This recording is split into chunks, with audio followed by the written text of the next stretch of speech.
আসসালামু আলাইকুম প্রিয় শিক্ষার্থীরা, তোমরা সবাই কেমন আছো? আজকে আমি তোমাদের ফেব্রিক স্ট্রাকচার অ্যান্ড অ্যানালাইসিস 1 এই বিষয় নিয়ে আলোচনা করব। এই বিষয়ের প্রথমে চলে আসবে প্লেন ফেব্রিক নিয়ে আলোচনা। প্লেন ফেব্রিক হলো এক সেট ফরেন সুতা এবং এক সেট টানা সুতা ব্যবহার করে যে ফেব্রিক তৈরি করা হয় তাকে প্লেন ফেব্রিক বলে।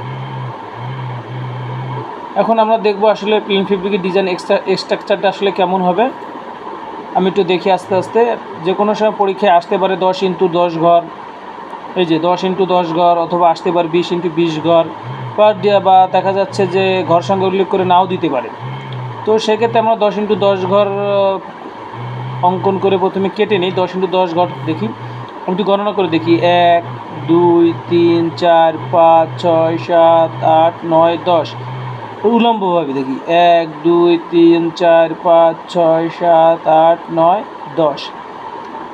ঠিক আছে, এখানে আমি একটু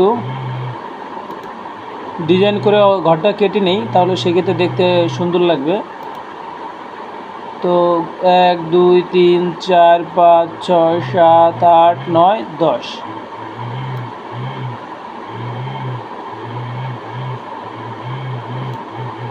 এক দুই তিন চার পাঁচ ছয় সাত আট নয় 10।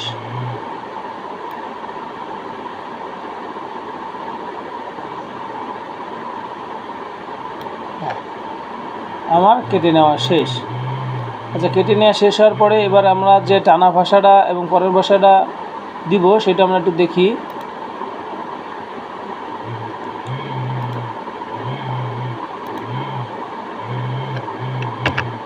One up one down, one up one down, one up one down, one up one down, one up one down, one up one down, one up one down, one up one down, one up one down, one up one down. মানে একটা উপরে একটা নিচে, একটা উপরে একটা নিচে, একটা উপরে একটা নিচে, বরাবর হবে না। মানে একটা আপ একটা ডাউন, একটা আপ একটা ডাউন, একটা আপ একটা ডাউন, একটা আপ একটা ডাউন, একটা আপ একটা ডাউন। একদিকে খেলাতে বরাবর কোনোটাই হবে না। হ্যাঁ, একটা আপ একটা ডাউন, একটা আপ একটা ডাউন, একটা আপ একটা ডাউন, একটা আপ একটা ডাউন, একটা আপ একটা ডাউন। এভাবে আমরা ডিজাইনটা তৈরি করব। সবাই আমরা খেয়াল করি ডিজাইনের দিকে। আচ্ছা,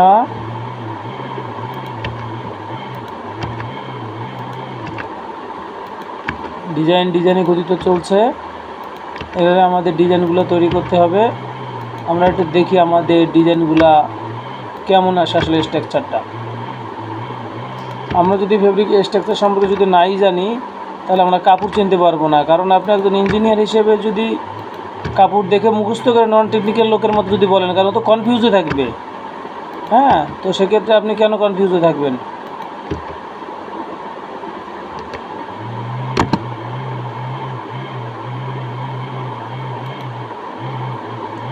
কনফিউজে থাকার কোনো দরকার নেই। আমি যেভাবে স্ট্রাকচার শিখাই দেবো এতেই এনাফ।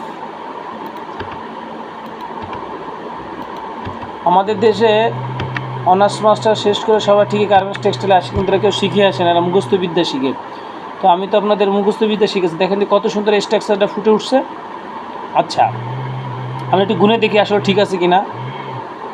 1 2 3 4 5 6 7 8 9 10। 1 2 3 4 5 6 7 8 9 10। সবাই একটু খেয়াল করে দেখেন, এই লাইনের সাথে এই লাইনের মিল নাই, আবার এই লাইনের সাথে এই লাইনের মিল আছে। ঠিক আছে, তো এটাকে আমি একটু ক্লিয়ার করে দিচ্ছি। এই লাইনের সাথে এই লাইনের মিল আছে, এই লাইনের সাথে এই লাইনের মিল আছে, এই লাইনের সাথে এই লাইনের মিল আছে, এই লাইনের সাথে এই লাইনের মিল আছে, আছে না? ঠিক তদ্রূপ এই লাইনের সাথে এই লাইনের মিল আছে, এই লাইনের সাথে এই লাইনের মিল আছে, এই লাইনের সাথে এই লাইনের মিল আছে, এই লাইনের সাথে এই লাইনের মিল আছে। মোট লাইন সংখ্যা কিন্তু 2টা, মানে 2টা জাব ব্যবহার করা হবে। আচ্ছা, এবার আমরা একটু এক লাইন গ্যাপ দিয়ে আমরা, এটা হলো মূল ডিজাইন। এবার আমরা ড্রাফটিং প্ল্যান করব। হ্যাঁ, ড্রাফটিং প্ল্যানটা করার নিয়ম হলো, আমি একটু বলি। প্রথমে এই যে আচ্ছা গেল। আমি বলছি এই লাইনের সাথে কি এই লাইনের মিল আছে? মিল নেই, তাহলে কোথায় যাবে? উপরে যাবে। আচ্ছা, একদম সহজ ড্রাফটিং প্ল্যান। তৃতীয় লাইন কার সাথে মিল আছে? এই যে তৃতীয় লাইন আমি কি বন্ধু বলে দিচ্ছি, এর সাথে মিল আছে। মিল থাকলে একদম সোজা বরাবর বরাবর। আবার এর সাথে এর মিল আছে। এই 4 নম্বর ঘর কয় নম্বর ঘরের সাথে মিল আছে? 2 নম্বর ঘরের সাথে মিল আছে, দিলাম 2 নম্বর ঘরে। আচ্ছা দেখেন,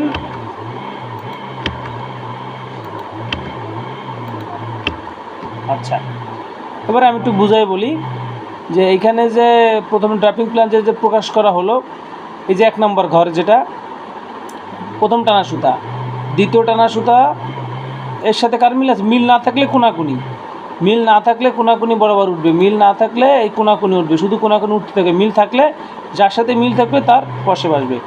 তো দেখা যাচ্ছে এই ঘরের সাথে এই ঘরের মিল নেই, তাই উপরে উঠছে। আবার তৃতীয় নম্বর ঘর, তৃতীয় নম্বর ঘর আমি একটু দেখাই দেই। তৃতীয় নম্বর ঘর আবার এইখানের সাথে মিল আছে, দেখা যায়। আবার এই চতুর্থ নম্বর যে ঘরটা আছে এর সাথে কিন্তু আবার দ্বিতীয় ঘরের মিল আছে। দেখেন জোরের সাথে জোরের মিল আছে, 2-এর সাথে 4-এর মিল, 4-এর সাথে 6-এর মিল, 6-এর সাথে 8-এর মিল, 8-এর সাথে 10-এর মিল, কিন্তু ডিজাইন কিন্তু সেম। আচ্ছা, আমাদের তাহলে ড্রাফটিং প্ল্যান শেষ। এবার লিফটিং প্ল্যান তৈরি করব। এখানে কয়টা ঘর ডিজাইন আছে? 2টা ঘর, একটা ঘর একটা ঘর, কয়টা ঘর? 2টা ঘর, একটা একটা 2টা ঘর। অতএব সেক্ষেত্রে আমাদের এখানেও 2টা ঘর নিতে হবে। নেই আমরা,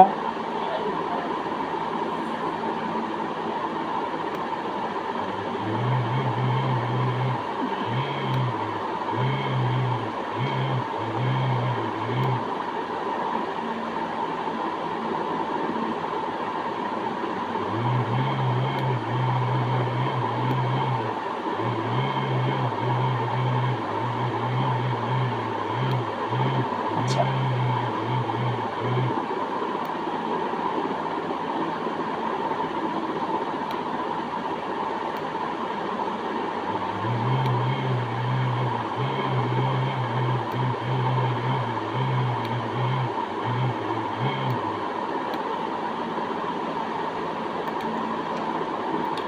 আচ্ছা আমরা দেখি তাহলে এই ঘরে কি লিফটিং প্ল্যানে কী হবে।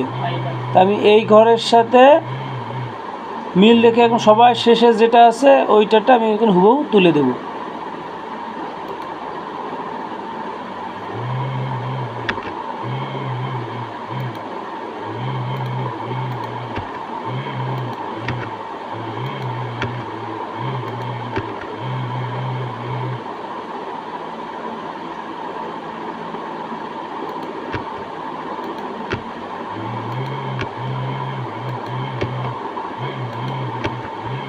আমি কিন্তু এখানে খেয়াল করছেন, আমি কিন্তু এখানে কিছু মুখস্থ লিখি নাই, সব কিন্তু একটা ডিজাইন দেখে দেখে কিন্তু ডিজাইনটা মূলত আমি উপস্থাপন করছি।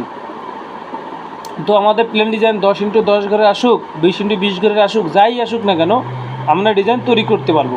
আচ্ছা, এখানে প্রশ্ন থাকতে পারে যে আমরা এই ডিজাইন কোন কাপড়ের ক্ষেত্রে ব্যবহার করব। সাধারণত আমরা দেখি ডেনিম ফেব্রিকের যে পকেটিং যে কাপড়টা, যে আমরা যে শীতের সময় দেখা যাচ্ছে হাত গরম করার জন্য পকেটের ভিতরে হাত দিয়ে বসে থাকি, তো সেক্ষেত্রে যে সাদা কাপড় থাকে ওটা হলো প্লেন ফেব্রিক। আমরা সাধারণত যে গামছা ব্যবহার করি, লুঙ্গি ব্যবহার করি, তারপর হচ্ছে ভয়েল কাপড়, মেয়েদের যে সুতি জামা কাপড়, তারপরে পেটিকোট বানার যে কাপড় ওই কাপড়, তারপরে ছোট বাচ্চাদের দেখা যাচ্ছে যে ওভেন কাপড়ের যে জামাগুলো দেখা যাচ্ছে সুতি কটন কাপড়, আপনার মার্কেটে কি খুঁজে নেই, প্রত্যেকটা কাপড় প্লেন ফেব্রিক বা উইভিংয়ে তাতে তৈরি করা হয়। কেমন? তো সেক্ষেত্রে আমাদের এই স্ট্রাকচারটা যারা ভালো লাগবে অবশ্যই লাইক কমেন্ট শেয়ার করে আমার চ্যানেলটি সাবস্ক্রাইব করে আমার পাশে থাকবেন। আসসালামু আলাইকুম।